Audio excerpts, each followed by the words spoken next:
a simple and inexpensive taper attachment that can be made for any lathe. Start by milling supports for the sine bar. I used 3/8 by 3-inch hot roll bar 9 inches long. I milled the slots 3/4 wide and 1/8 deep to fit my bed way. Make sure to leave clearance for the tail stock. 2-inch wide flat stock would have been fine.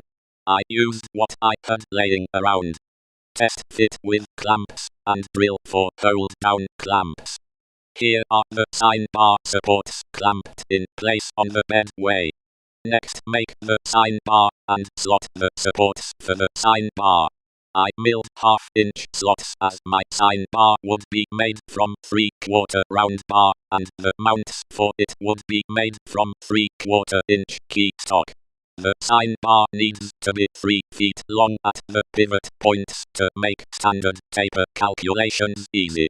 If you need to turn a 3/4-inch taper per foot, simply multiply 3/4 by 3, giving an outcome of 2 1/4 inches. This is how much you would move the sine bar in the slot. For this to come out correctly, the finished sine bar length must be 35 1/4 inches long, provided you are using 3/4-inch key stock. If you ever need to do a metric taper, insert a 0.281 thousandths of an inch spacer between one of the key stock mounts and the sine bar. This will make your sine bar 1 meter in length. Also replace the inch rule with a metric rule. Now make the cross slide adapter. Mine simply clamps to the cross slide. Note the 3/3/16 key that provides a rigid connection. Also note the milled slot that the cross slide sits in, preventing movement.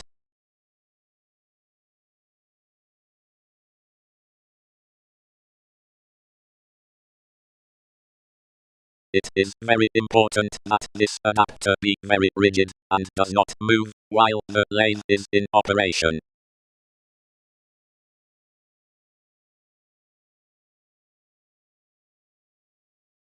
Please observe the length of the 1 1/4 by 1/4 flat stock I used. It should be able to attach to the side bar follower even with the taper set to 0. It should also be slotted close to the cross slide. The final part that needs to be made is the sine bar follower. It is made from plumbing parts. Its length should be just shorter than the rear of the carriage. I used an 8-inch long 3/4 nipple, 2 3/4 to 1/2-inch adapters, a T with 2 inline 3/4 ports, and the third port being 1/2-inch, a 1/2-inch solid plug, and 2 standard bronze bushings. The T is a press fit on the nipple, as are the bronze bushings that are pressed into the 3/4 to 1/2-inch adapters. This is a simple part, so you should be able to produce it just by looking at it. The cross-slide lead screw must be disconnected from the cross-slide so it can move freely. There are 2 lead screw nuts and a wedge on my lathe. They remove all backlash on the lead screw. They must be removed.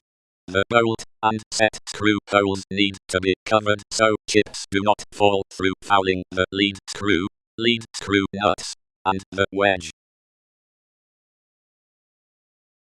A refrigerator magnet works fine.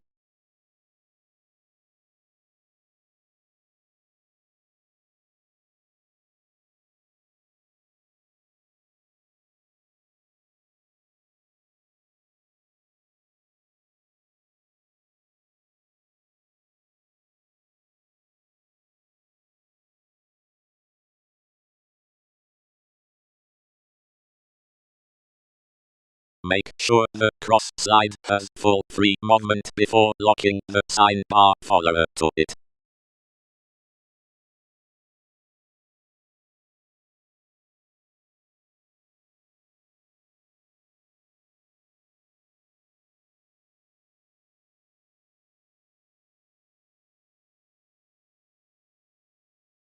A dial indicator is used to check the taper setting.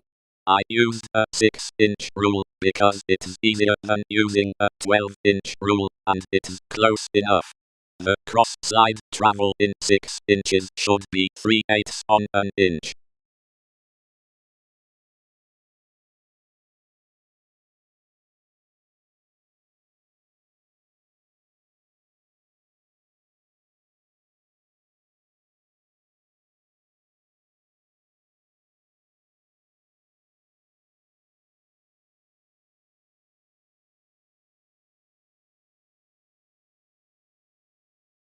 I was off by 15 thousandths of an inch, and so the taper must be adjusted.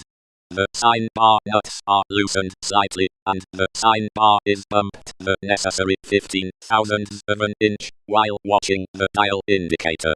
The nuts are tightened again, and the taper rechecked. The second check shows the taper is set at exactly 3/4 of an inch in 1 foot of carriage travel.